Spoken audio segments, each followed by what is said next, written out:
Casimero, kabahan ka na Saul Sanchez, lahat ng Meksikano pinatulog ko. Sa post ni Janrel Cuadro-Alas Casimero sa kanyang Facebook account, sinabi niya kay Saul Sanchez na kabahan na ito dahil lahat daw ng Meksikano ng kinalaban niya ay pinatulog niya. Hindi daw gugustuhin ni Saul Sanchez na magseryoso siya.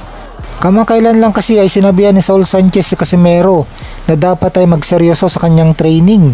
Kasi kung hindi, may kalalagyan ng angas ng Pinas. Kaya bumelta si Casimero at sinabi nga kay Saul Sanchez na hindi nito gugustuhin na magseseryoso siya dahil tulog ang aabutin sa kanya ng Meksikano, katulad ng lahat ng nakalaban niyang mga Meksikano. Sabay post ng video kung saan pinatalsik ni Casimero ang muka ng kalaban niyang Meksikano at pinatihaya sa lona. October 13 ng bakbakan ni Casimero Saul Sanchez na gaganapin sa Japan.